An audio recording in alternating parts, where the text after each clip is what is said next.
सोना 17वें साल में थी और इस साल उसका विवाह करना आवश्यक था। होरी तो 2 साल से इसी फिक्र में था, पर हाथ खाली होने से कोई काबू न चलता था। मगर इस साल जैसे भी हो, उसका विवाह कर देना ही चाहिए, चाहे कर्ज लेना पड़े, चाहे खेत गिरव रखने पड़े। और अकेले होरी की बात चलती तो 2 साल पहले ही विवाह हो गया होता। वह किफायत से काम करना चाहता था, पर धनिया कहती थी, कितना ही हाथ बांध कर खर्च करो, 2-250 लग ही जाएंगे। जुनिया के आ जाने से बिरादरी में इन लोगों का स्थान कुछ हेठा हो गया था और बिना 100-200 दिए कोई कुलीन वर न मिल सकता था। पिछले साल चैती में कुछ न मिला था तो पंडित दातादीन से आधा साझा, मगर पंडित जी ने बीज और मजूरी का कुछ ऐसा ब्यौरा बताया कि होरी के हाथ 1/4 से ज्यादा अनाज न लगा और लगान देना पड़ गया पूरा। ऊख और सन की फसल नष्ट हो गई। सन तो वर्षा अधिक होने और ऊख दीमक लग जाने के कारण। हाँ, इस साल की चैती अच्छी थी और ऊख भी खूब लगी हुई थी। विवाह के लिए गल्ला तो मौजूद था। 200 रुपए भी हाथ आ जाए तो कन्या अड़ से उसका उद्धार हो जाए। अगर गोबर 100 रुपए की मदद कर दे तो बाकी 100 रुपए होरी को आसानी से मिल जाएंगे। झिंगुरी सिंह और मंगरू साह दोनों ही अब कुछ नर्म पड़ गए थे। जब गोबर परदेश में कमा रहा है तो उनके रुपए मारे न पड़ सकते थे। एक दिन होरी ने गोबर के पास 2-3 दिन के लिए जाने का प्रस्ताव किया, मगर धनिया अभी तक गोबर के वह कठोर शब्द न भूली थी। वह गोबर से एक पैसा भी न लेना चाहती थी, किसी तरह नहीं। होरी ने झुंझलाकर कहा, लेकिन काम कैसे चलेगा, यह बता। धनिया सिर हिलाकर बोली, मान लो गोबर परदेश न गया होता, तब तुम क्या करते, वही अब करो। होरी की जबान बंद हो गई। एक क्षण बाद बोला, मैं तो तुझसे पूछता हूँ। धनिया ने जान बचाई, यह सोचना मर्दों का काम है। होरी के पास जवाब तैयार था, मान ले मैं न होता, तू ही अकेली रहती, तब तू क्या करती, वह कर। धनिया ने तिरस्कार भरी आंखों से देखा, तब मैं कुछ कन्या भी दे देती तो कोई हंसने वाला न था। कुछ कन्या होरी भी दे सकता था, इसी में उसका मंगल था। लेकिन कुछ मर्यादा कैसे छोड़ दे। उसकी बहनों के विवाह में 300 बाराती द्वार पर आए थे। दहेज भी अच्छा ही दिया गया था। नाच तमाशा, बाजा गाजा, हाथी घोड़े सभी आए थे। आज भी बिरादरी में उसका नाम है। 10 गांव के आदमियों से उसका हेल मेल है। कुछ कन्या देकर वह किसे मुंह दिखाएगा, इससे तो मर जाना अच्छा है। और वह क्यों कुछ कन्या दे, पेड़ पालो है, जमीन है और थोड़ी सी साख भी है। अगर वह 1 बीघा भी बेच दे तो 100 मिल जाए, लेकिन किसान के लिए जमीन जान से भी प्यारी है, कुल मर्यादा से भी प्यारी है। और कुल 3 ही बीघे तो उसके पास हैं। अगर 1 बीघा बेच दे तो फिर खेती कैसे करेगा। कई दिन इसी हैस बेस में गुजरे। होरी कुछ फैसला न कर सका। दशहरे की छुट्टियों के दिन थे। झिंगुरी, पटेश्वरी और नौखेराम तीनों ही सज्जनों के लड़के छुट्टियों में घर आए थे। तीनों अंग्रेजी पढ़ते थे और यद्यपि तीनों 20-20 साल के हो गए थे, पर अभी तक यूनिवर्सिटी में जाने का नाम न लेते थे।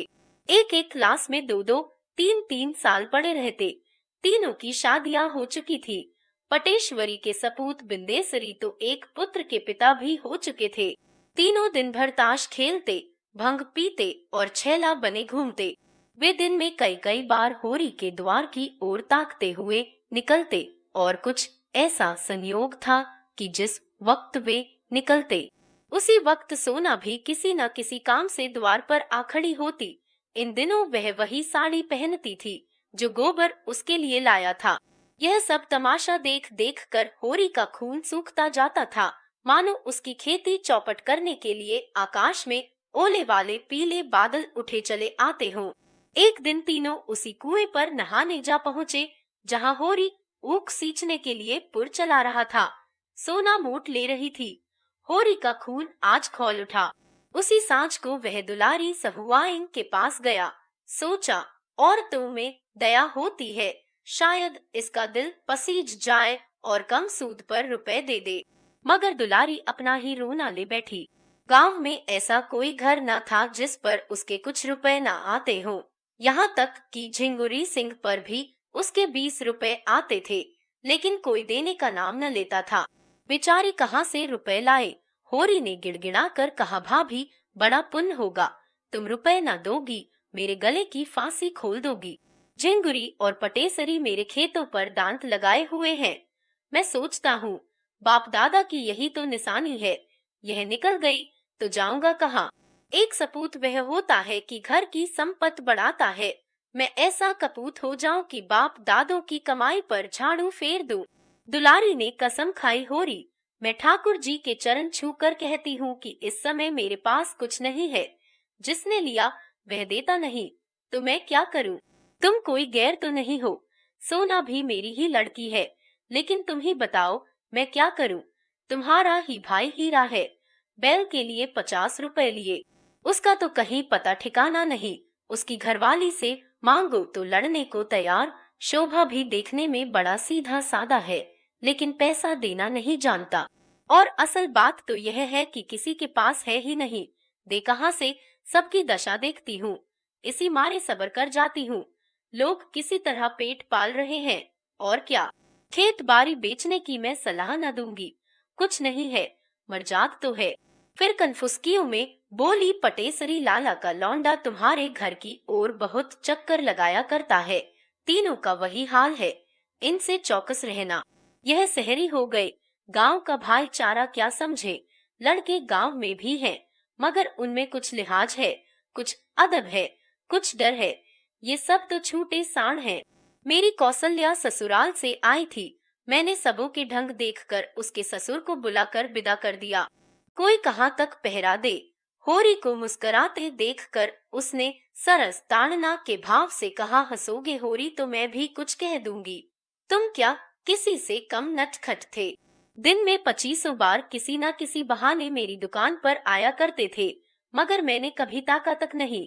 होरी ने मीठे प्रतिवाद के साथ कहा, यह तो तुम झूठ बोलती हो भाभी, अब बिना कुछ रस पाए थोड़े ही आता था। चिड़िया एक बार परच जाती है, तभी दूसरी बार आंगन में आती है। जचल झूठे, जजाखों से न ताकती रही हो, लेकिन तुम्हारा मन तो ताकता ही था, बल्कि बुलाता था। अच्छा रहने दो, बड़े आए अंतर्जामी बन के। तुम्हें बार बार मनराते देख के मुझे दया आ जाती थी, नहीं तुम कोई ऐसे बांके जवान न थे। जज़सेनी एक पैसे का नमक लेने आ गया और यह परिहास बंद हो गया। हुसैनी नमक लेकर चला गया तो दुलारी ने फिर कहा, गोबर के पास क्यों नहीं चले जाते, देखते भी आओगे और शायद कुछ मिल भी जाए। होरी निराश मन से बोला, वह कुछ न देगा। लड़के 4 पैसे कमाने लगते हैं तो उनकी आंखें फिर जाती हैं। मैं तो बेहयाई करने को तैयार था, लेकिन धनिया नहीं मानती। उसकी मर्जी बिना चला जाऊं तो घर में रहना अपार कर दे। उसका स्वभाव तो जानती हो। दुलारी ने कटाक्ष करके कहा, तुम तो मेहरिया के जैसे गुलाम हो गए। ज तुमने पूछा ही नहीं तो क्या करता? ज मेरी गुलामी करने को कहते तो मैंने लिखा लिया होता। सच अवज तो अब से क्या बिगड़ा है, लिखा लो ना, 200 में लिखता हूँ, इन दामों महंगा नहीं हूँ। ज से तो न बोलोगे? ज नहीं, कहो कसम खाओ। ज और जो बोले, ज तो मेरी जीभ काट लेना। ज अच्छा तो जाओ, घर ठीक ठाक करो, मैं रुपए दे दूंगी। जहोरी ने सजल नेत्रों से दुलारी के पांव पकड़ लिए। भावावेश से मुंह बंद हो गया। सहुआइन ने पांव खींचकर कहा, अब यही शरारत मुझे अच्छी नहीं लगती। मैं साल भर के भीतर अपने रुपए सूद समेत कान पकड़ कर लूंगी। तुम तो व्यवहार के ऐसे सच्चे नहीं हो, लेकिन धनिया पर मुझे विश्वास है। सुना पंडित तुमसे बहुत बिगड़े हुए हैं, कहते हैं इसे गांव से निकाल कर नहीं छोड़ा तो बाहमण नहीं। तुम सिलिया को निकाल बाहर क्यों नहीं करते? बैठे बैठाए झगड़ा मोल ले लिया। धनिया उसे रखे हुए है, मैं क्या करूं? ज सुना है पंडित काशी गए थे, वहां एक बड़ा नामी विद्वान पंडित है। वह 500 मांगता है, तब परासचित कराएगा। भला पूछो, ऐसा अंधेर नहीं हुआ है। जब धर्म नष्ट हो गया तो 1 नहीं 1000 परासचित करो, इसे क्या होता है? तुम्हारे हाथ का छुआ पानी कोई न पिएगा, चाहे जितना परासचित करो। जहोरी यहाँ से घर चला तो उसका दिल उछल रहा था। जीवन में ऐसा सुखद अनुभव उसे न हुआ था। रास्ते में शोभा के घर गया और सगाई लेकर चलने के लिए नेवता दे आया। फिर दोनों दाता दीन के पास सगाई की सायत पूछने गए। वहां से आकर द्वार पर सगाई की तैयारियों की सलाह करने लगे। धनिया ने बाहर निकलकर कहा, पहर रात गई, अभी रोटी खाने की बेला नहीं आई, खाकर बैठो।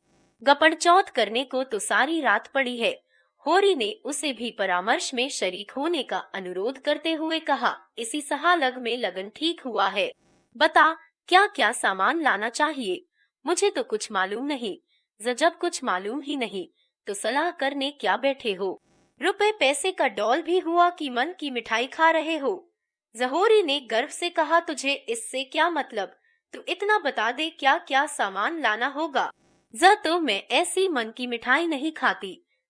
तू इतना बता दे कि हमारी बहनों के ब्याह में क्या क्या सामान आया था। पहले यह बता दो, रुपए मिल गए। जहाँ मिल गए, और नहीं क्या भंग खाई हो। तो पहले चलकर खा लो, फिर सलाह करेंगे। मगर जब उसने सुना कि दुलारी से बातचीत हुई है तो नाक सिकोड़ कर बोली, उससे रुपए लेकर आज तक कोई उड़न हुआ है। चुड़ैल कितना कसकर सूद लेती है। लेकिन करता क्या, दूसरा देता कौन है। क्यों नहीं कहते कि इसी बहाने दो गाल हंसने बोलने गया था। बूढ़े हो गए पर यह बान न गई। तू तो धनिया कभी कभी बच्चों की सी बातें करने लगती है। मेरे जैसे फटेहालों से वह हंस बोलेगी, सीधे मुंह बात तो करती नहीं।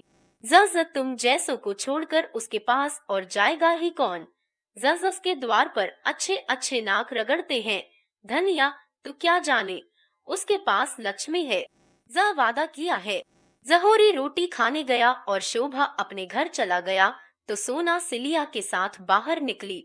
वह द्वार पर खड़ी सारी बातें सुन रही थी। उसकी सगाई के लिए 200 रुपए दुलारी से उधार लिए जा रहे हैं। यह बात उसके पेट में इस तरह खलबली मचा रही थी जैसे ताजा चूना पानी में पड़ गया हो। द्वार पर एक कुप्पी जल रही थी जिससे ताक के ऊपर की दीवार काली हो गई थी। दोनों बैल नांद में सानी खा रहे थे और कुत्ता जमीन पर टुकड़े के इंतजार में बैठा हुआ था। दोनों युवतियां बैलों की चरने के पास आकर खड़ी हो गई। सोना बोली, तूने कुछ सुना, दादा सहुआइन से मेरी सगाई के लिए 200 रुपए उधार ले रहे हैं। सिलिया घर का रत्ती हाल जानती थी। बोली, घर में पैसा नहीं है तो क्या करें। सोना ने सामने के काले वृक्षों की ओर ताकते हुए कहा, मैं ऐसा नहीं करना चाहती जिसमें माँ बाप को कर्जा लेना पड़े। कहाँ से देंगे बेचारे, बता, अब पहले ही कर्ज के बोझ से दबे हुए हैं। 200 और ले लेंगे तो बोझा और भारी होगा कि नहीं। बिना दान दहेज के बड़े आदमियों का कहीं ब्याह होता है पगली, बिना दहेज के तो कोई बूढ़ा ठेला ही मिलेगा, जाएगी बूढ़े के साथ। बूढ़े के साथ क्यों जाऊं, भैया बूढ़े थे जो झुनिया को ले आए, उन्हें किसने के पैसे दहेज में दिए थे। में बाप दादा का नाम डूबता है।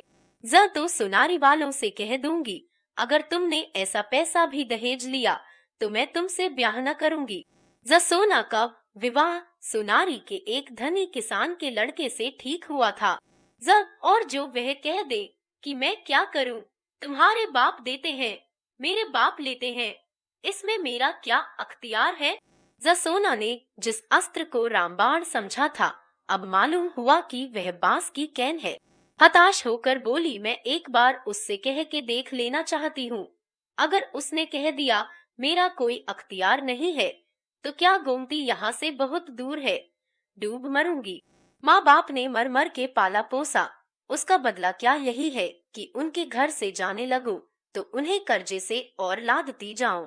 माँ बाप को भगवान ने दिया हो तो खुशी से जितना चाहे लड़की को दे, मैं मना नहीं करती, लेकिन जब वह पैसे पैसे को तंग हो रहे हैं, आज महाजन नालिश करके लीलाम करा ले तो कल मजूरी करनी पड़ेगी, तो कन्या का धर्म यही है कि डूब मरे। घर की जमीन जायदाद तो बच जाएगी, रोटी का सहारा तो रह जाएगा। माँ बाप 4 दिन मेरे नाम को रोकर संतोष कर लेंगे। यह तो न होगा कि मेरा ब्याह करके उन्हें जन्म भर रोना पड़े। 3-4 साल में 200 के दूने हो जाएंगे, दादा कहाँ से लाकर देंगे।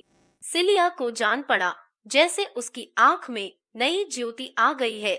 आवेश में सोना को छाती से लगाकर बोली, तूने इतनी अक्ल कहाँ से सीख ली सोना? देखने में तो तू बड़ी भोली भाली है, जस में अक्ल की कौन बात है चुड़ैल। क्या मेरे आंखें नहीं है कि मैं पागल हूँ? 200 मेरे ब्याह में ले, 3-4 साल में वह दूना हो जाए, तब रुपया के ब्याह में 200 और ले। जो कुछ खेती बाड़ी है सब नीलाम तिलाम हो जाए और द्वार द्वार भीख मांगते फिरे। यही ना, इससे तो कहीं अच्छा है कि मैं अपनी ही जान दे दूं। मुँह अंधेरे सुनारी चली जाना और उसे बुला लाना, मगर नहीं, बुलाने का काम नहीं। मुझे उससे बोलते लाज आएगी। तू ही मेरा यह संदेशा कह देना। देख क्या जवाब देते हैं। कौन दूर है? नदी के उस पार ही तो है। कभी कभी ढोर लेकर इधर आ जाता है। एक बार उसकी भैंस मेरे खेत में पड़ गई थी तो मैंने उसे बहुत गालियां दी थी। हाथ जोड़ने लगा। हाँ, यह तो बता, इधर मते से तेरी भेंट नहीं हुई? सुना, बाहमन लोग उन्हें बिरादरी में नहीं ले रहे हैं। सिलिया ने हिकारत के साथ कहा, बिरादरी में क्यों न लेंगे? हाँ, बूढ़ा रुपए नहीं खर्च करना चाहता। इसको पैसा मिल जाए तो झूठी गंगा उठा ले। लड़का आजकल बाहर ओसारे में टिक्कर लगाता है। जा तू इसे छोड़ क्यों नहीं देती? अपनी बिरादरी में किसी के साथ बैठ जा और आराम से रह। वह तेरा अपमान तो न करेगा। जा रे, क्यों नहीं? मेरे पीछे उस बेचारे की इतनी दुर्दशा हुई, अब मैं उसे छोड़ दूं? अब वह चाहे पंडित बन जाए चाहे देवता बन जाए, मेरे लिए तो वही मते है जो मेरे पैरों पर सिर रगड़ा करता था। और बाहमण भी हो जाए और बाहमणी से ब्याह भी कर ले, फिर भी जितनी उसकी सेवा मैंने की है वह कोई बाहमणी क्या करेगी। अभिमान मर्जाद के मोह में वह चाहे मुझे छोड़ दे, लेकिन देख लेना फिर दौड़ा आएगा। जा चुका, अब तुझे पा जाए तो कच्चा ही खा जाए। जा उसे बुलाने ही कौन जाता है? अपना अपना धर्म अपने अपने साथ है।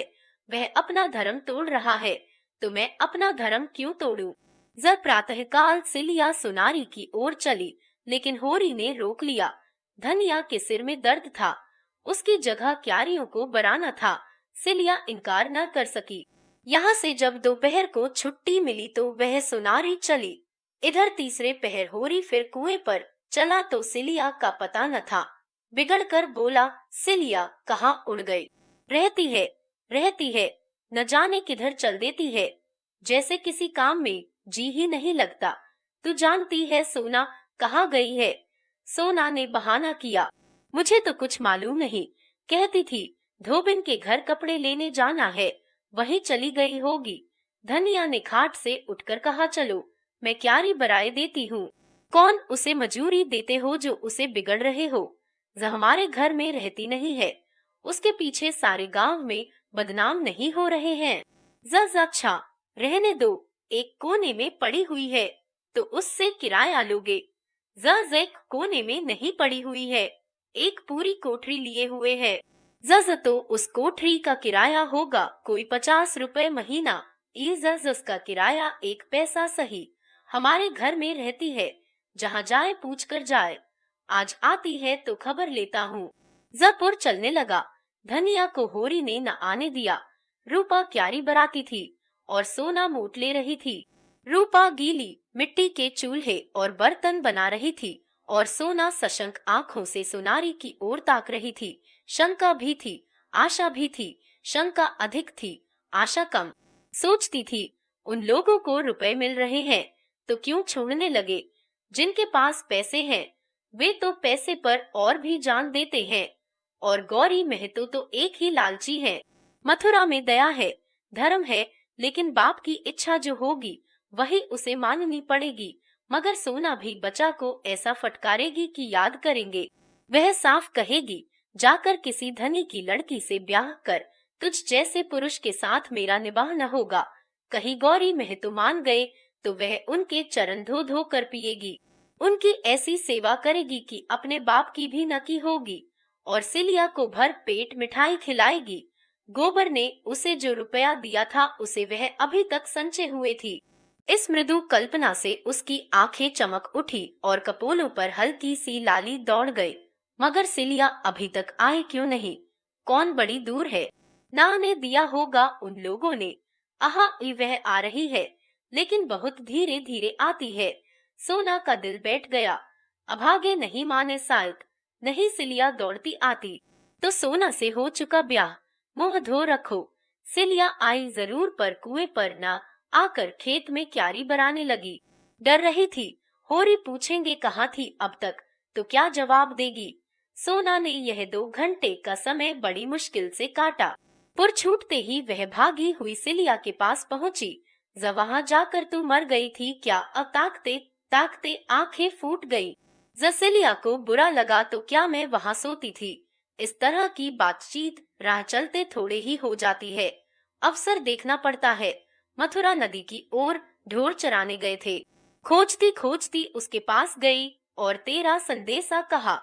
ऐसा प्रसन्न हुआ कि तुझसे क्या कहूँ। मेरे पांव पर गिर पड़ा और बोला, सिल्लो, मैंने तो जब से सुना है कि सोना मेरे घर में आ रही है, तब से आंखों की नींद हर गई है। उसकी वह गालियां मुझे फल गई, लेकिन काका को क्या करूं? वह किसी की नहीं सुनते।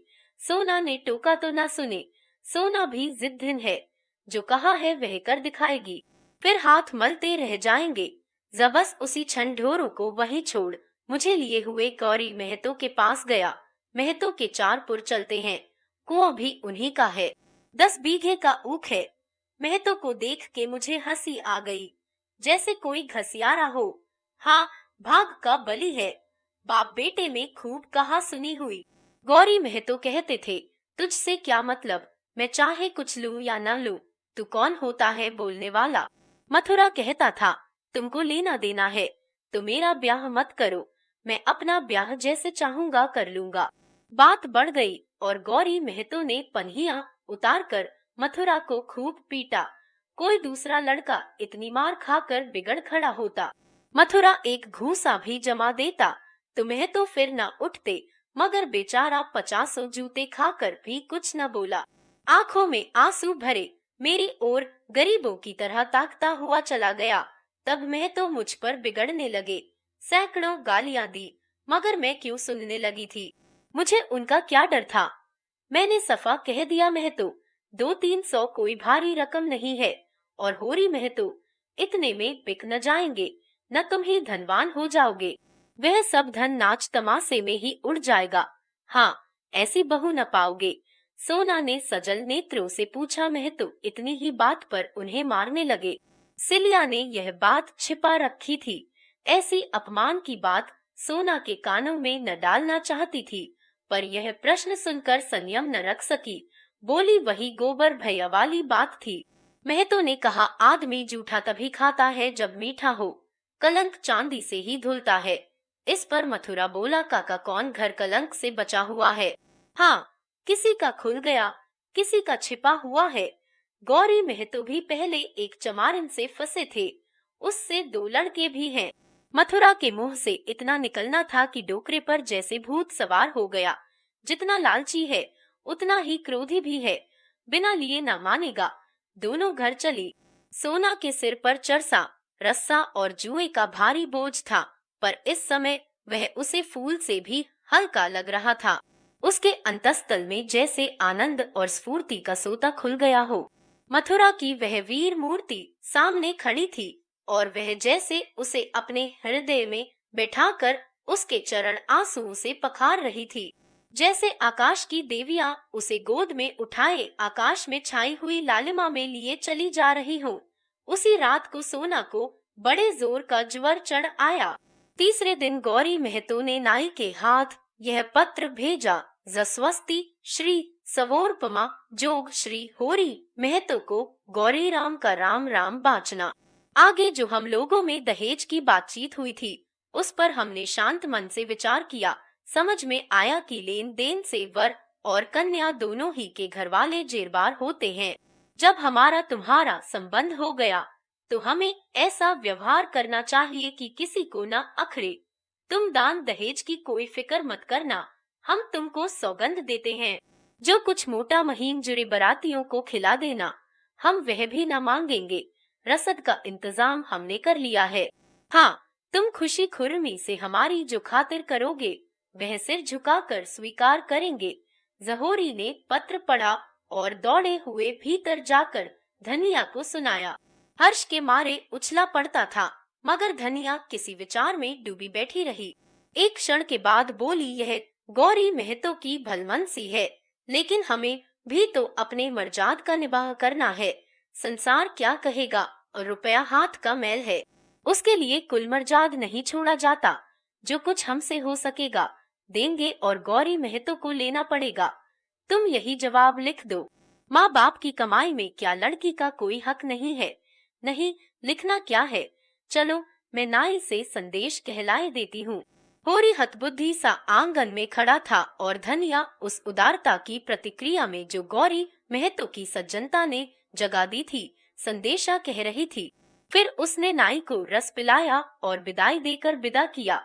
वह चला गया तो होरी ने कहा, यह तूने क्या कर डाला धनिया? तेरा मिजाज आज तक मेरी समझ में न आया। तू आगे भी चलती है, पीछे भी चलती है। पहले तो इस बात पर लड़ रही थी कि किसी से एक पैसा कर्ज मत लो, कुछ देने दिलाने का काम नहीं है।